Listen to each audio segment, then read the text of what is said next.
Imagina uma pessoa tão famosa, tão lendária, tão uau, que todo mundo na antiguidade falava dela. Reis, filósofos, gregos fofoqueiros, poetas dramáticos. Todo mundo citava Semíramis como se ela tivesse conquistado metade do planeta. Mas tem um pequeno detalhe. Um detalhe assim, quase insignificante.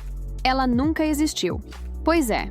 Hoje vamos falar sobre Semíramis, a rainha que virou mito, virou meme, virou propaganda, virou lenda, e nunca chegou nem perto de ser real. Uma história tão exagerada que faria todas as novelas mexicanas parecerem documentários da BBC. Confia, essa aqui é deliciosa. Antes de tudo, precisamos entender quem era essa figura. Quer dizer, quem diziam que ela era. Porque fatos, 0. Mito, 200%. De acordo com as histórias babilônicas posteriores, Semíramis nasceu de uma deusa peixe. Sim, já começamos bem. Foi abandonada, criada por pombas. Literalmente pombas. E cresceu para se tornar tão linda e tão poderosa que qualquer pessoa ficava muda só de olhar para ela. Resumindo, ela era tipo a Beyoncé da Mesopotâmia, só que com menos turnês e mais pombas. As lendas dizem que ela se casou com o rei Nino da Assíria, que ela era brilhante, que governou com inteligência suprema. E aí Nino morreu. E o que Semíramis fez? Isso aqui é ótimo. Ela declarou: eu vou governar no seu lugar, mas só por um tempo. Prometo. E então governou por 42 anos. Se isso não é política, eu não sei o que é. Agora vem a parte deliciosa, os gregos. Porque se tem uma coisa que o povo da Grécia Antiga sabia fazer melhor do que filosofia, era fofocar. Eles olharam para a lenda de Semíramis, meia deusa, meia pombo, governou 42 anos, e decidiram que isso era pouco. Eles queriam espetáculo, drama, efeito especial. Então inventaram uma versão nova, uma versão turbinada.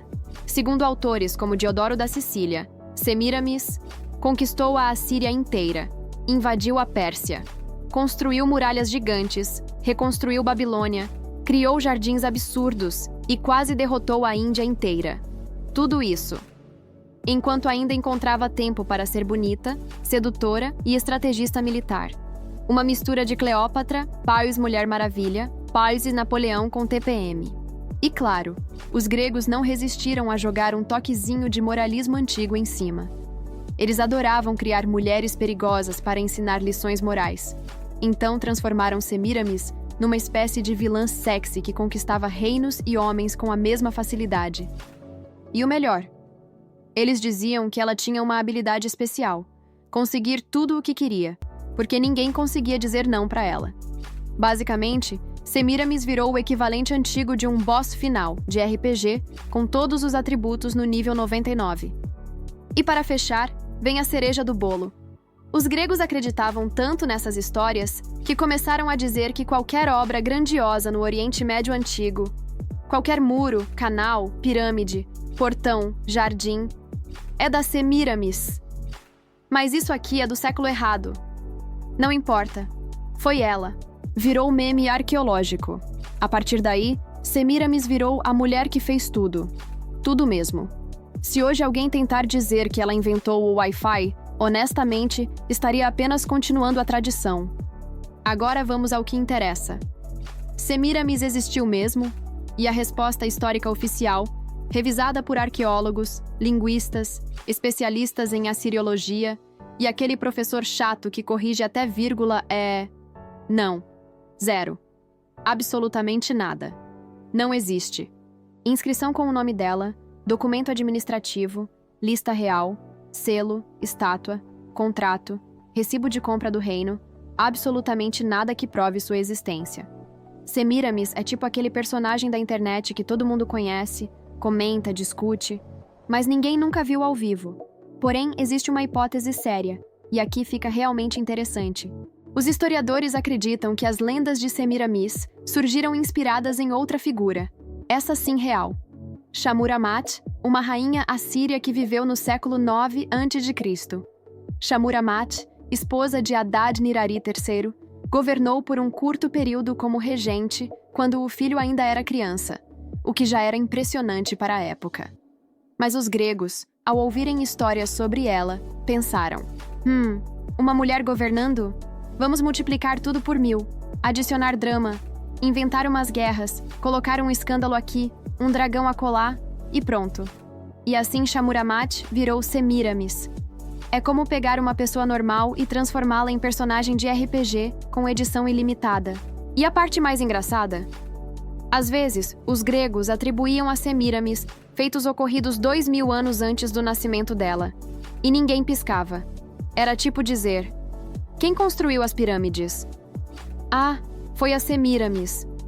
Mas elas têm datas diferentes. Detalhes. Não atrapalhe o mito. Resumo da realidade. A rainha real existiu, mas teve um papel limitado. As histórias gregas transformaram-na numa super-vilã, super-heroína, super-conquistadora. O mito engoliu completamente a pessoa real.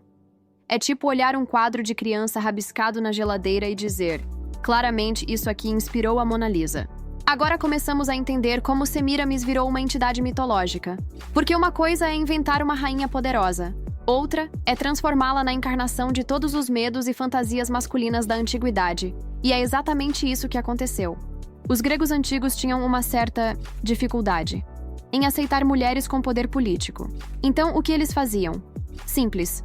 Pegavam qualquer governante mulher e transformavam em sedutora perigosa, assassina manipuladora, conquistadora insaciável, alguém que governa homens com o poder do encanto feminino. Tradução: os gregos não sabiam explicar liderança feminina sem erotizar.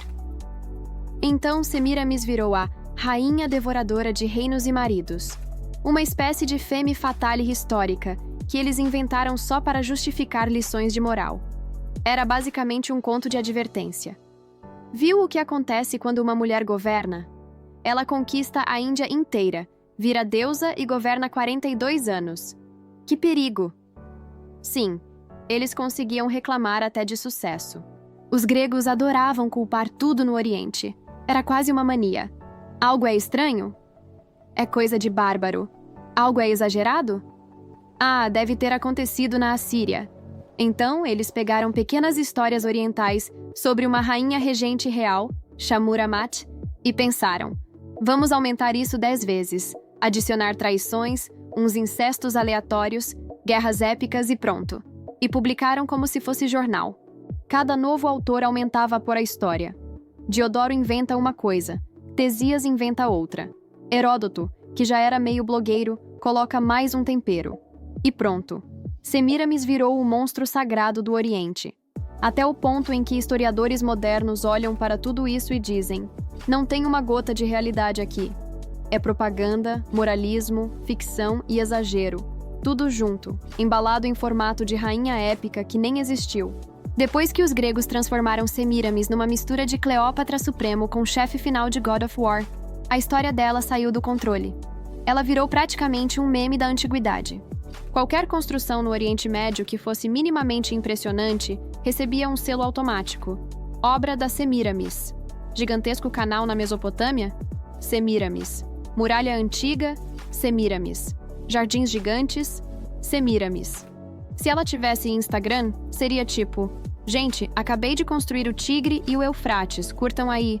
A mulher virou o engenheiro civil, 3M, mais prolífico da história sem nunca ter existido. Na literatura e nas artes, Semiramis virou referência para tudo. Poetas romanos escreviam sobre ela. Autores medievais a citavam como exemplo de ambição.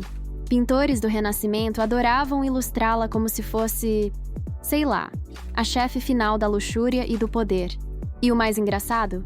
Cada época mudava ela conforme a própria fantasia. Para gregos, a sedutora conquistadora. Para romanos, a rainha tirânica. Para medievais cristãos, a pecadora, símbolo da tentação. Para renascentistas, a mulher fatal mítica. Para alguns modernos, a inspiração para a ideia de impérios femininos imaginários. Semiramis virou tipo o Jack of all trades do exagero cultural. Rossini fez uma ópera inteira chamada Semiramide, onde a personagem é metade rainha, metade assassina, metade psicodrama e... matematicamente não faz sentido, mas artisticamente também não. Alguns autores cristãos medievais começaram a dizer que Semiramis criou o culto a ídolos inventou religiões falsas e até teria sido o protótipo de mulheres demoníacas do paganismo. Ou seja, a mulher que nunca existiu virou responsável por tudo que os escritores não gostavam. Ela virou o bode expiatório favorito da história humana. Semiramis dominou a cultura antiga do mesmo jeito que certos memes dominam a internet. Ninguém sabe de onde veio, ninguém sabe se é real. E mesmo assim, ninguém para de repetir. No fim das contas, Semiramis é quase uma pegadinha histórica. Uma personagem tão poderosa, tão famosa, tão épica, que chegou a ser mais conhecida do que muitos reis reais, sem nunca ter pisado no planeta.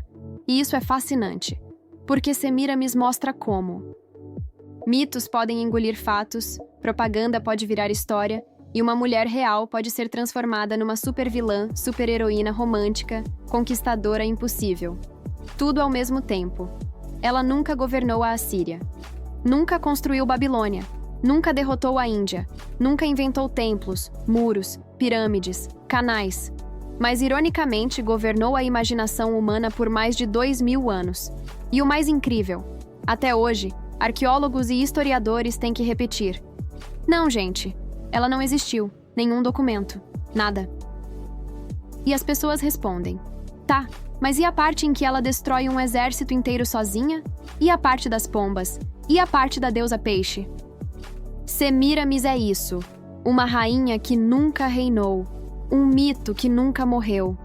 E a lembrança de que, na história humana, às vezes, o que mais dura não são os fatos, são as histórias.